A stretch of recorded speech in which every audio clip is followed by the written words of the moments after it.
The tide may be turning against the Biden administration as photos emerge from so-called migrant detention facilities. So how much longer can the White House continue to blame the Trump administration for what is obviously an issue that the Biden administration created?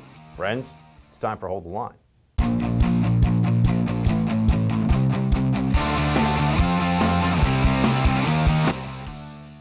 Welcome to Hold the Line. I'm Buck Sexton. We knew that it was going to keep getting worse. In fact, we told you here the situation on the border would continue to get worse because we understand the incentive structure that's in place for the migrants, for the cartels, and yes, for the Democrat Party.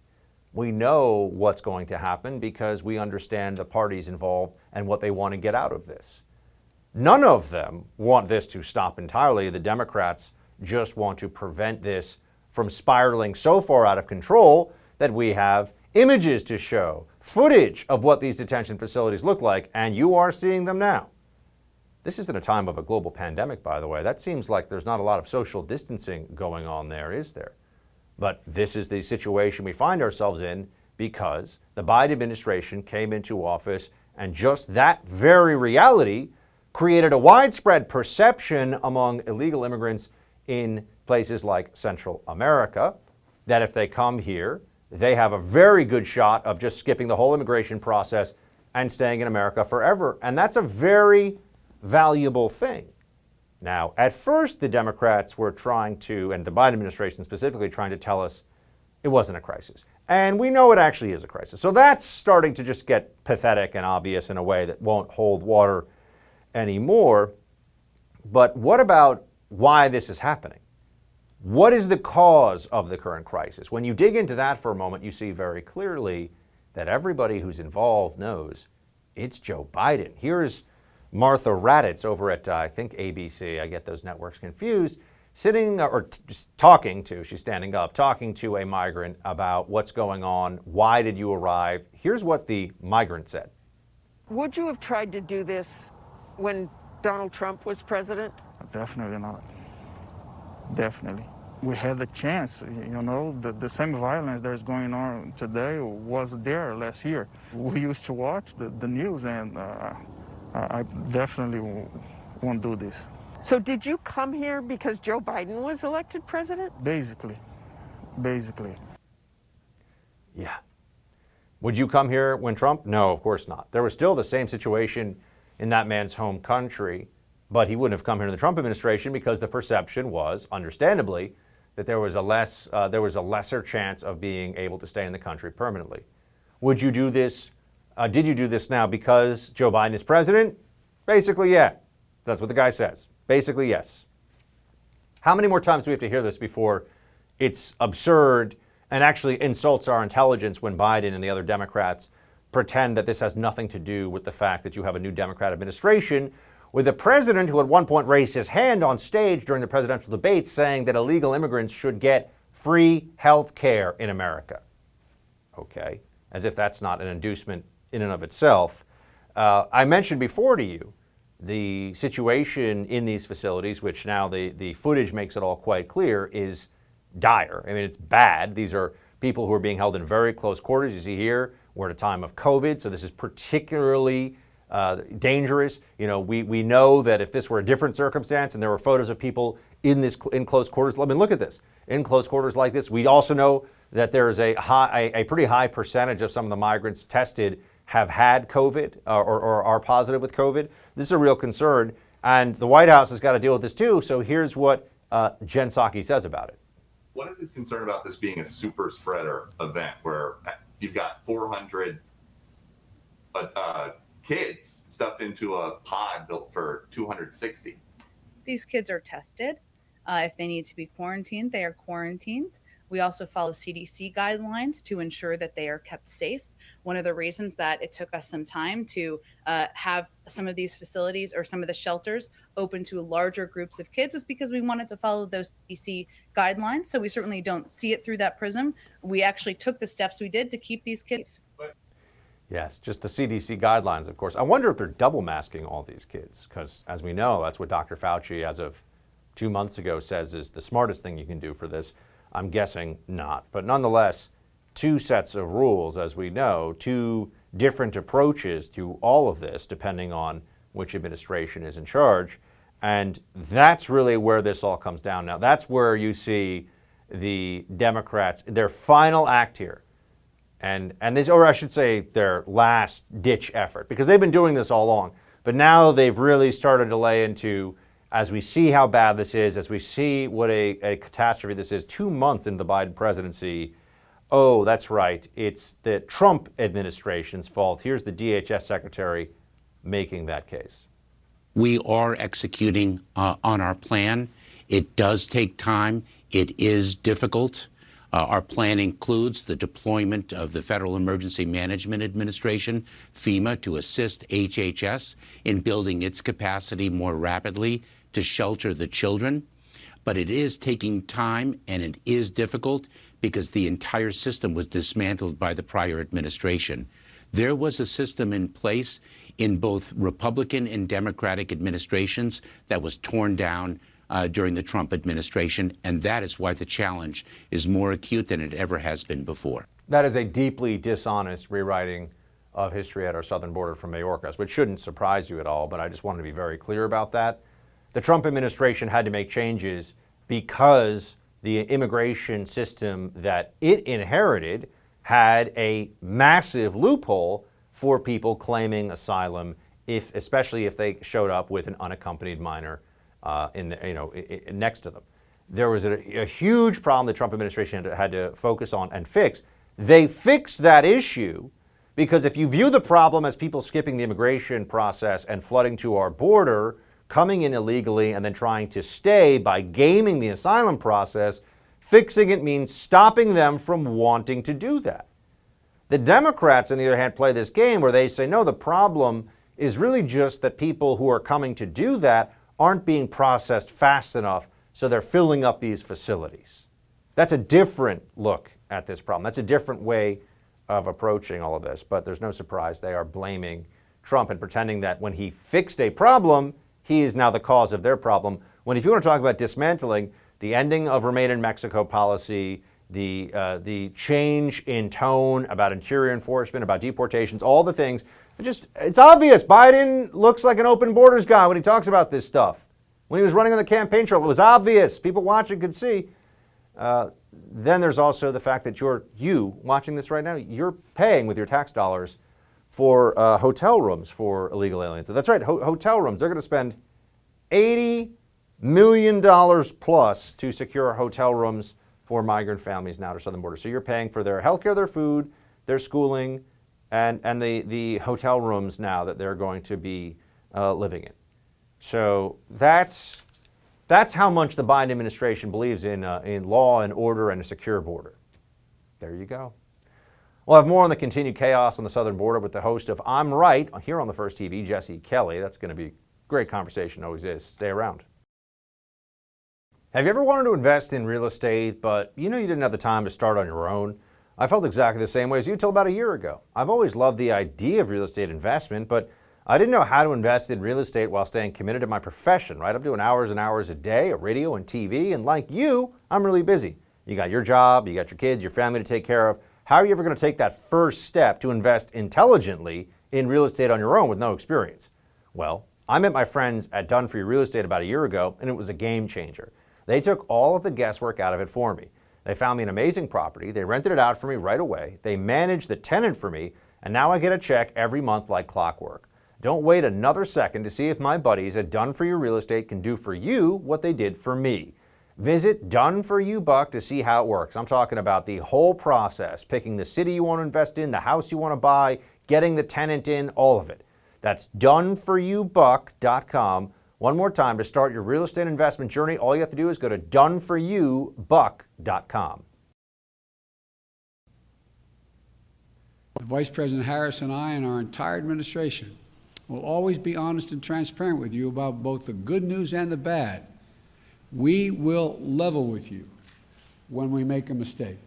We'll straight up say what happened. The day after his inauguration, President Biden made a promise to the American people that his administration will remain transparent and honest. Seems like that didn't last very long, did it? In recent weeks, journalists have flocked to the southern border to cover the overwhelmingly clear crisis there, but the news media has been met with resistance and bogus restrictions with one Getty Images correspondent tweeting, quote, "I respectfully ask U.S. Customs and Border Protection to stop blocking media access to their border operations. I have photographed CBP under Bush, Obama, and Trump, but now zero access is granted to media." Sounds reminiscent of media blackouts in communist countries, right? A little Soviet, doesn't it? Here to weigh in is our friend Jesse Kelly, host of I'm Right with none other than Jesse Kelly here on the First TV. Jesse, I have a lot of thoughts about this that come to mind right away. I just want to throw one out at you. This is actually what Biden voters voted for. And I think everybody should understand that this is what they voted for, and they're getting it. Buck, once again, you and I are in agreement on the most obvious thing in the world. Why is anybody shocked? I've been screaming about this for 2 weeks now. People are, oh, I can't believe this is happening. How could this happen? If you have the brain of an amoeba, you know that when you go on national television, as Democrats always do, and talk about how nice you're going to treat the illegals if you get in charge, that when you get in charge, the illegals who watch TV too, they're going to run to the border. And when they get to the border, you have to do something with them. You have to house them and things. You have to ship them someplace. That's what you have to do. Why is any of this shocking? Anyone could have seen this coming. I also think that we've had to accept a shift. I mean, you see here some of the footage, and I'm reminded of being on Bill Maher's show, Jesse, and I think it was August of 2019, and the former governor of Michigan, Jennifer Granholm, just started, we're talking about the border and healthcare for illegal immigrants, and she started just shouting into my face on TV, kids in cages, kids in cages, and that was like the argument ender for them. It was, oh, okay, well, I guess I'm not allowed to have an opinion about anything else because you're yelling kids in cages. I mean, they can call them, temporary holding areas for unaccompanied youth or whatever, but those look like kids and those look like cages, at least based on what they were saying before. Am I missing something?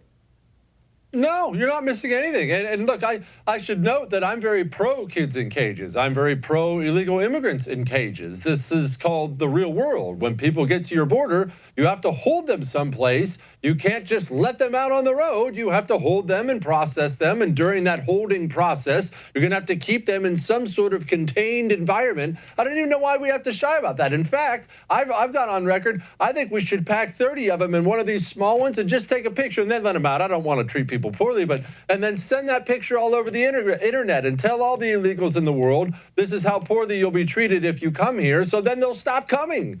Our problem is we're saying two different things, Buck. When they're asked about the problem at the border, Jen Psaki will stand up and say something like, well, we're giving them great health care and medical care and the kids are well taken care of. That's inviting more people. Tell people how bad you're treating them. There are people, Jesse, in New York City. I'm in New York. I know you're down in Houston, Texas. There are people in New York City right now who have not had kids doing in-person learning for a year now. We've now gone on a year of, if you're a public school student here, there's a very good chance you've had no in-person learning for 12 months for your 8-year-old, your 10-year-old. Kids at the border who are being held they're getting in-person instruction, and there's also all these facilities where people are in close congregate settings. I mean, it seems like there's two sets of rules. I mean, we know there's more than two sets of rules, actually.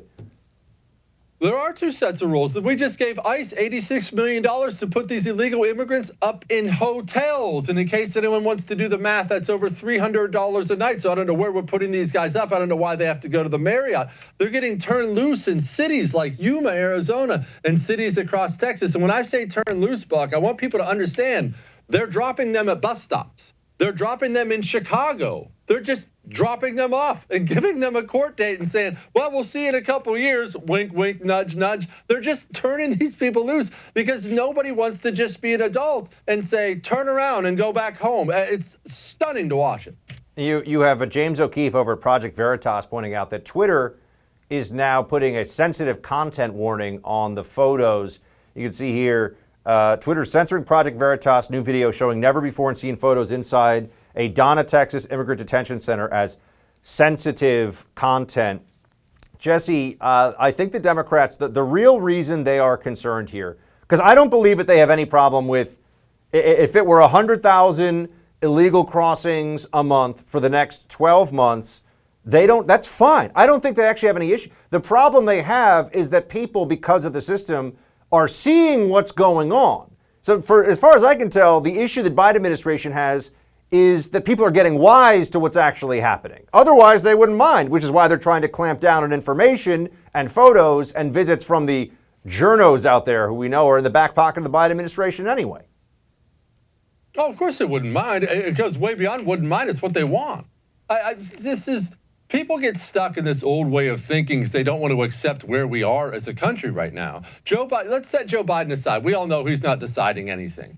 The lifelong academics and Democrat operatives who are in Joe Biden's administration hate the United States of America. This is not the party of JFK. This is not even the party of Bill Clinton. These people think America is an evil, racist, sexist country that frankly deserves to be brought to its knees. And if you tell these people you're importing mass amounts of poverty, you're importing people at such levels that they won't be able to assimilate into America, this will crush the school system, this crushes hospital systems all the time because they use it like personal doctors. You tell that to these people and it won't seem like it's making a dent. Because in your mind, you're making a good point, but in their mind, they're thinking, well, yeah, America deserves that. Of course, we should become the world's open sewer. That's what they believe. This, I think, is the fundamental disconnect, and people need to understand this now across the country, that Democrats have no problem with illegal immigration per se. They actually view it as to their benefit politically, and they view it as the ethical, moral thing to do. They just put up a facade. This is why you have the DHS chief, Mayorkas, saying, we're sending people back. Why? I want someone in the press to say, why are you sending them back? I thought these are people fleeing violence and terrible oppression, and you don't care about kids drowning in the river unless you take them in right away. Why are you sending anyone back then? They can't have it both ways, Jesse. It can't be a moral imperative to open the doors and process hundreds of thousands of people at a time, but also they want a pat on the back for sending people away, which, by the way, they're not really doing. It's a small percentage that are actually not in family units and not unaccompanied or not unaccompanied minors that are showing up right now. No, yeah, of course, you're right. The hypocrisy is rank with it. But then again, as you well know, Buck, you talk about it all the time. Pointing out their hypocrisy doesn't make these people budge at all. In their minds, communism's a religion. They are adherents to the religion, and if you don't, then you're a heretic. So of course I get different rules than you get. You don't believe in God. I do believe in God. You deserve to be burned at the stake. I can do whatever I want because I'm in the in club. That's what they believe. And that I don't know where this resolves itself or how this resolves itself, Buck, because this doesn't stop until they go on TV and forcefully tell people you're not allowed to come here at all. We'll turn around and send you home. And I don't think they have the political clout to say that. I don't think they're willing to say it either. They've been making the case that this is the moral and ethical thing to do, violating our laws, creating lawlessness, and all the problems we see at our border. But this is what they say. Everyone should check out Jesse's show. It's coming up in just a bit. Jesse Kelly, everybody. Jesse, thanks, man. See you, bud. Miami Beach declaring a state of emergency as thousands of spring breakers pack the streets and clash with police as well as each other. We've got more on the anarchy in South Florida Resort City in tonight's Buck Brief. We're living in very uncertain times, and being prepared for the unknown is more important than ever. I'm sure you've noticed the world we live in today is anything but predictable. The government's passing massive spending bills, the Federal Reserve is printing trillions of dollars in fiat currency, and many experts are predicting inflation could run rampant in the coming months. That could spell disaster for the dollars in your bank account. We could all benefit from something a little more reliable right about now. What could be more reliable than real gold and silver? I'm talking about real gold and silver you can actually hold right in your hands. Call the Oxford Gold Group right now. Learn how easy it is to get real gold and silver sent securely directly to your home, or how you can have real gold and silver placed in your IRA or 401k. Just call the Oxford Gold Group at 833-600-GOLD and ask for your free guide on owning gold and silver. Again, call the Oxford Gold Group right now at 833-600-GOLD.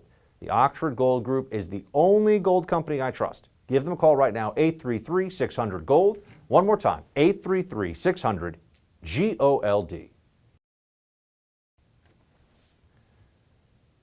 Mayhem in Miami Beach.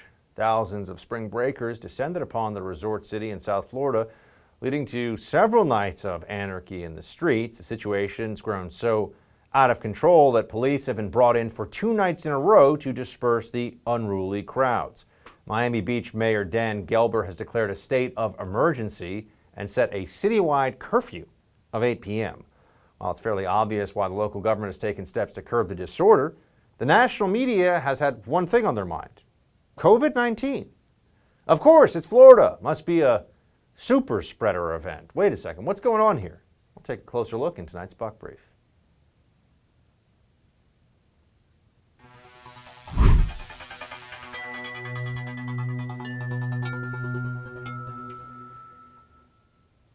There's a lot of crazy stuff that has been happening in recent days on the streets of Miami Beach, in restaurants, in bars. There's a lot of fighting, a lot of violence, hundreds and hundreds of arrests. People have been shot, people have been stabbed, weapons have been taken off of individuals who should not have been in possession of them. You can see there's been a bit of madness going on down there. And yet the focus when it comes to all this, you see that right there is some of the scene from the weekend. The focus has been on how, well, this is Florida, therefore it's not the unruly actions of people who are engaged in criminal activity, large numbers of people engaged in criminal activity, it's actually the threat of COVID that we are now going to be talking about, because Florida is a COVID problem, you see. That's what they want you to believe. Here's White House Senior Advisor Andy Slavitt telling you that's exactly the problem. There was a second question, which I think is for Dr. Walensky, which is, I believe, commenting on travel and the uptick of in travel. And I think there was a part of that question was, what about the vaccinated people that are traveling? I don't think, what I saw down in Miami, it didn't look like a whole bunch of vaccinated people, but I could be wrong. A whole bunch of vaccinated people? I mean, he's saying they're young, so I assume that most of them probably would not be vaccinated either. So that's the focus of all of this. But you could say, well, hold on. Is it then the people, when anti-lockdown protesters, for example, were getting together at the beginning of the pandemic, they were bad people for doing that? When people gather for spring break in Florida and there's violence and anarchy in the streets, somehow that's not the story. The story is it's Ron DeSantis' fault for allowing people to gather, when that's been the case now for basically a year in Miami and things have been fine. We haven't seen this before. No, it's DeSantis' fault, they say. This is over at MSNBC. It's a combination of factors that's led to this. And this is not the first time in the pandemic we've been having this type of conversation. It's a combination of, I think, college presidents across the country missed an opportunity to clearly tell their students to not travel, that we just have a few more months here. Please don't travel. And to say that clearly, I think that message was not delivered. Number two, you're seeing governors like Governor Ron DeSantis yet again enable bad behavior. He's providing an environment and cover for people to come down to Miami Beach, and he's encouraging it. The bad behavior, and this is the critical point, the bad behavior is fights and shootings and robbery and destruction of property, and that's the bad behavior here. The gathering outside is way secondary to what has actually been happening, which is criminal behavior, which is why there was even some effort in the media to report on the shutdown and the curfew as though it's a COVID regulation. It's not a COVID regulation. It's a people. Here's some footage from inside of a restaurant. This one viral over the weekend. People are fighting and attacking each other in the streets. And I do worry that this is a little bit of a preview of what's to come as we do open up a little bit more from people who have been through a lot of emotional challenge during this period, understandably so. And there may be some acting out. There may be folks who decide that they have angst that is going to express itself through criminal activity. I do think that's a major challenge. That will be a major challenge for us. But for the media, the big challenge is to find a way to trash Republicans for this. Pretty amazing. Fernand Amandi, who's an MSNBC contributor, never heard of this guy before in my life, shared an image. Today's center of the COVIDiots universe is Miami Beach, Florida. See, the problem isn't the violence, the shootings, the assaults. The problem is COVID gathering, they want to tell you. Okay, the problem with this photo is that it's from 2019. That's right. This photo of Miami Beach is from before there even was a pandemic. So you want to talk about fake news? By the way, I assume this tweet's probably still up. I would bet Twitter hasn't pulled it down. This doesn't upset anybody over there. Joy Reid got her own show over at MSNBC. You'll recall she was the one who said that they hacked into her blog 10 years ago to say the racist or homophobic things that she said. She said literally looks like a microscopic image of a petri dish. And Jason Johnson, another MSNBC contributor, shared the same photo. This is why schools won't open this fall. That's right. 2019, before the pandemic, people were gathering on the beach in Miami, and very smart folks over at MSNBC want you to know that's why schools won't be open this fall. Just remember who's out there in the news business, who you're getting your news from. A lot of folks are very unimpressive. Thousands of children are being crammed into jail-like conditions at the southern border. Is this the compassionate approach we were promised by the Biden administration? We got the Center for Immigration Studies' Art Arthur joining us to dive into the details right after the break. Children presenting at our border who are fleeing violence, who are fleeing prosecution, who are fleeing terrible situations is not a crisis. We feel that it is our responsibility to humanely approach this circumstance and make sure they are treated and put in conditions that are safe. These photos show what we've long been saying, which is that these Border Patrol facilities are not places made for children. They are not places that we want children to be staying for an extended period of time. White House Press Secretary Jen Psaki earlier today still refusing to call the situation at the border a crisis, even after these images leaked from inside a temporary CBP migrant shelter that gave the public a sobering glimpse of the current conditions. The recent numbers are staggering. Officials are now encountering close to 600 unaccompanied minors every single day. And Axios is reporting that as of Saturday, more than 800 children have been held by Border Patrol for more than 10 days. Our next guest says it's time to focus on the kids and, more importantly, prosecuting their parents if they paid their smugglers. Wow. Resident fellow in law and policy at Center for Immigration Studies, Art Arthur, joins us now. Art, thanks for joining. In your recent op-ed, you wrote that, quote, older unaccompanied alien children may, and I stress may, have decided on their own to hire a smuggler to bring them to the United States, but some 25% of UACs are younger than 15 and likely did not pay for their journey to the United States. That means someone had to. Usually that is the UAC, unaccompanied child's family, and in particular their parents. Explain to us what you mean here. What's going on? Well, Buck, when you're talking about younger kids, when you're talking about kids 15 and younger, certainly they didn't make the choice to come to the United States by themselves, and they certainly didn't pay their smugglers. Somebody had to. Back in February of 2017, then Homeland Security Secretary John Kelly noted the fact that about 60% of the, I think, 115,000 children that they had seen enter the United States in the 3 years previous had been placed with their parents in the United States after entering this country illegally. That suggests that those parents actually paid the smuggler to bring the kids to the United States. And if you think about it, the United States is completing the smuggling conspiracy by delivering those children to the parents.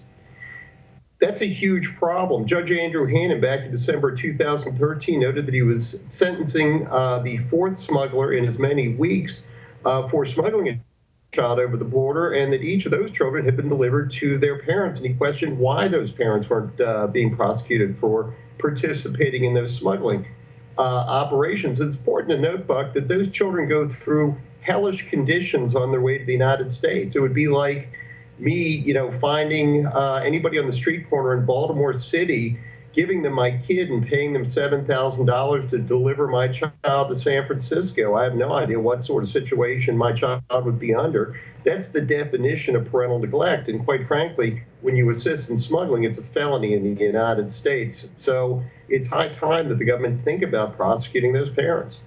Now, Art, there's a constant refrain from senior administration officials during this crisis, including DHS Secretary Mayorkas, that they're turning people away. They're always telling us they're turning people away, and then it gets very hazy, very murky on the specifics of who and in what percentage. from what we know right now, if a family unit, husband, wife, daughter, or son, doesn't matter, right? Husband, wife, child, shows up at the border, what are the chances they're going to be released into the interior of the United States right now? Well, according to Axios reporting from over the weekend, it's better than half.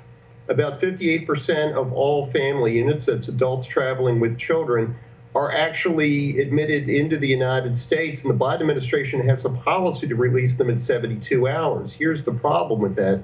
Back in April 2019, a bipartisan panel report of the Homeland Security Advisory Committee, it's important to note that's bipartisan, there were some pretty significant Democrats on that panel, said that that was the major pull factor that was encouraging families to come to the United States. Not poverty, not violence, not anything else, but the fact that they knew that if they could get to the United States, that they were going to be released into this country. And here's the problem with that. About 2/3 of all migrants are subject to violence on their way to the United States. About just less than 1/3 of all female migrants are sexually assaulted. The children suffer hellacious traumas on their way to this country. But this policy, this 72-hour release policy for family units that the Biden administration has implemented, is going to encourage even more people to grab their kids and bring them to the United States. Again, those kids are pawns, in the words of that bipartisan report from back in April 2019.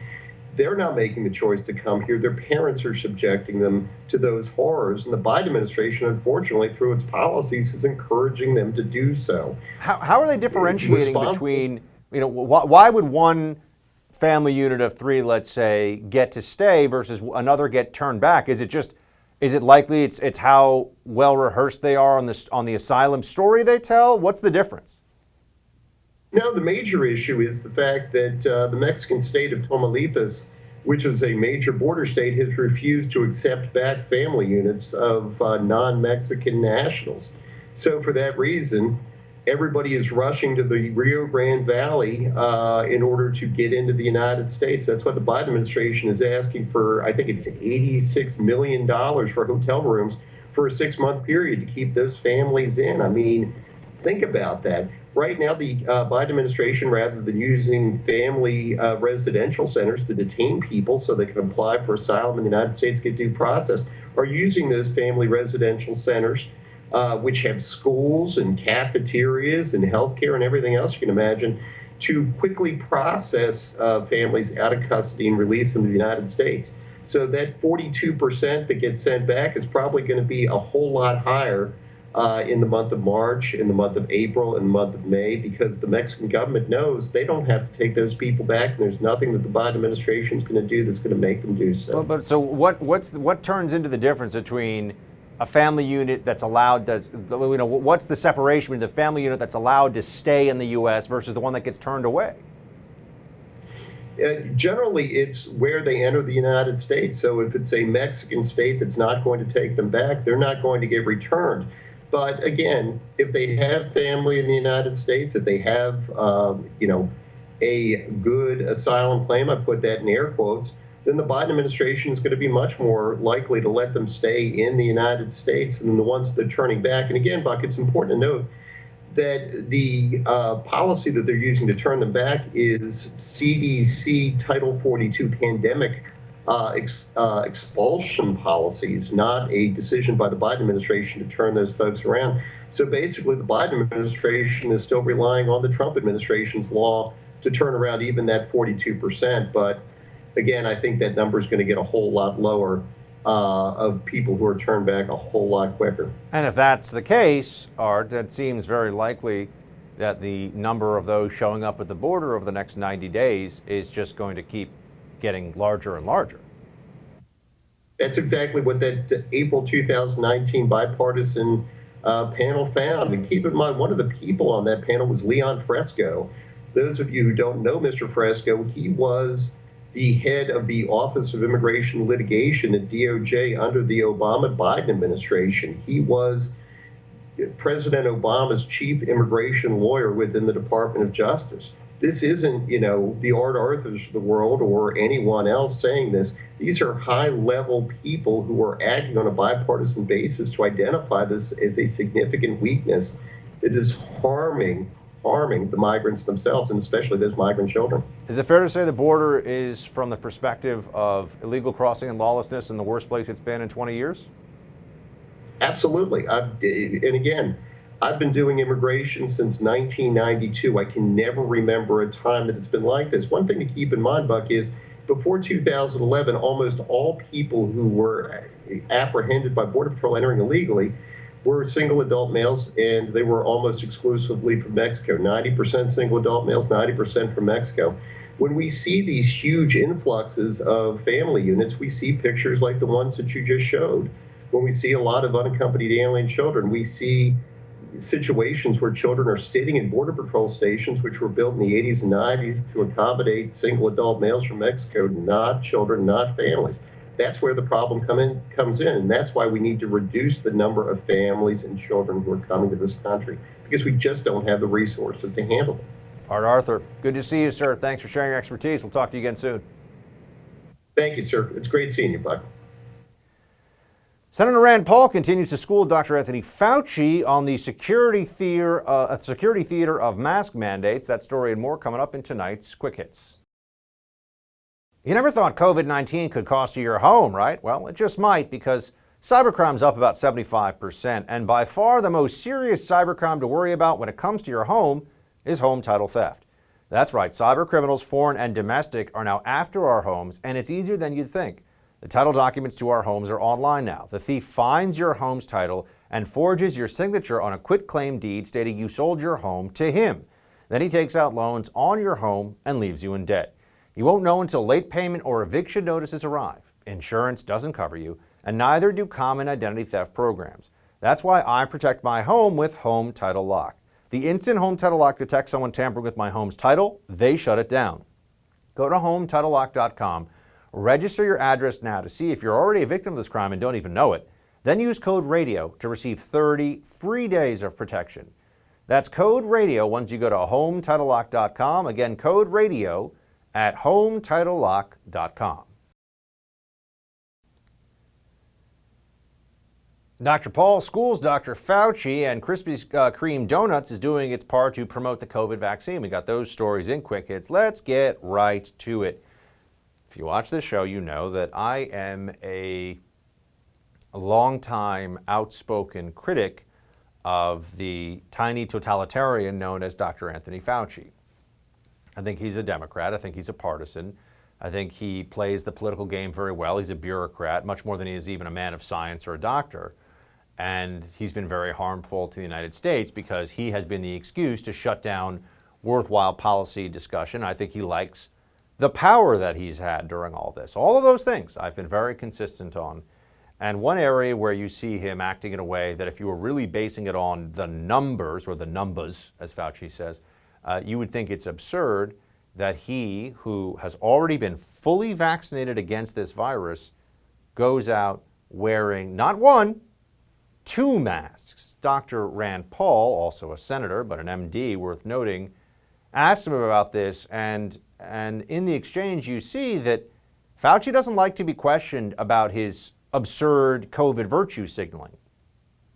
What Fauci won't tell you is that he's telling you a noble lie. He's lying to you because he doesn't think we're smart enough to make decisions. His fear is that if the vaccinated quit wearing the mask, the unvaccinated will say, what the hell, I'm not wearing a mask either. Right. So he lies to you to say, oh, the mask makes a difference, when in reality he knows better. He's wearing two masks for theater. It's complete theater. He is immune. He knows he's not going to get it, but he is not being honest with the American public. Fauci, to just review here, says that he initially lied to us at the beginning of the pandemic a year ago about how effective masks are because he didn't want us to take all the good masks from the healthcare providers.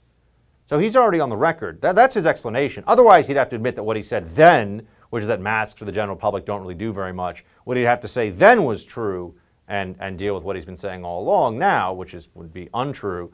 No, he prefers the switch of, oh, I lied to you in the beginning. That's the official, that's not my interpretation, that's the official Fauci line. I said that something didn't work because I didn't want you to all go use it instead of the healthcare providers that I thought needed it more. So do you think it's a stretch at all, given that that is the on the record Fauci explanation that now he's telling people double mask even after you're vaccinated for any reason other than once people can start getting away with not wearing masks, people are going to stop wearing masks. They want control. They want everyone to do it. They want there to be no ability whatsoever to walk into a store or restaurant without wearing a mask. And more importantly, without mask shamers jumping all over you saying, even if you're vaccinated, you have to wear a mask, like a bunch of lunatics that aren't very good at statistics. But at least Krispy Kreme is trying to do something nice here to get more people to get vaccinated. Starting today, guests who show a valid COVID-19 vaccination card at any Krispy Kreme shop in the U.S. can receive a free, iconic, original glazed donut anytime, any day, every day through the remainder of 2021. Get vaccinated. Get a Krispy Kreme glazed donut. Yummy. These things are quite good. I can't eat gluten anymore because I have celiac disease, but when I used to not have celiac disease, I would eat things like Krispy Kreme, probably too many of them. They are quite delicious. So if you're looking for yet another reason to get the vaccine, Krispy Kreme is going to give you a sweet treat that comes in at a couple of hundred calories that, worth it, I say. Remember when Joe Biden last week had a little bit of a tough time with the stairs? Here's what the video of it looked like. Joe Biden was going off. Now, Joe Biden is an older fellow. He's almost 80. I mean, he's really getting up there. So when he falls and then falls and then falls again, now look, it's senior citizen falling on the stairs is not funny. It's not something that, but I know that people are all jumping on this. I want to point out that the reason I'm showing you this now is because when Donald Trump at West Point, had a little bit of unsteadiness going down a ramp, it was Rampgate. It was Trump clearly has some, malfunction in his pituitary gland or something, or his amygdala, or, whatever. They make something up. Who cares? And so his brain doesn't work, so that's why he's falling down, or he's senile, or he can't, They had all these stories about how Trump's health was clearly questionable because he slipped once walking down the stairs, and they said it wasn't slick, even though he said it was slick. They made it big, and I mean the New York Times. I mean the big newspapers and liberal outlets made a big deal of it. So when Joe Biden does this, we have to hold him to the same standard. And also, Joe Biden has had senior moments, and he does seem to be in a period of decline. In fact, it would be strange if a man approaching 80 wasn't slowing down. So we have to reorient our thinking here because the Democrats are so deeply entwined with this lie that it's easy to let the gaslighting overtake your ability to think about this on your own. The guy's almost 80. Of course he's slowing down. Of course that's happening. But then again, Pelosi's almost 80, and Dianne Feinstein is way up there. You see some of these Democrats that are just clinging to power to the very, very end. It's a little gross, a little sad, a little weird, actually. And we had, Jen Psaki responded, though, to stare gates. Play it. Just checking on the president. He fell going up the steps to Air Force One on Friday. Is he doing okay? He's 100% fine. I don't know if you've been up those steps. They're a little tricky sometimes, but he's doing great. There we go. Look, I'm happy Joe Biden's doing fine. It's not funny watching an older person, older American, take a fall on the steps ever. But the standard for the media has been all along that this is indicative of when it's Trump, it's indicative of much broader problems. We have to talk about it. And there was even a suggestion of a recklessness in voting for Trump because the guy's slipping down the stairs at West Point. And what else do you have to know? And then Joe Biden, wipes out basically on the stairs at Air Force One, and we can't talk about it. If you talk about it, you're a bad person. It's almost like you're engaged in some form of elder abuse. So as we continue to see this problem, this situation, the double standard is something that Democrats, they don't even fight against that as a name. They don't care. The double standard just means they have power. The double standard means that they get to do what they want, and we get to deal with the consequences of it. So in a sense, they revel in it. They actually really enjoy focusing on their ability to treat their team, their people one way, and our people another. And that's going to continue, and we have to fight against it. And that is it for tonight's Hold the Line. The No Spin News with Bill O'Reilly's up next. Shields high.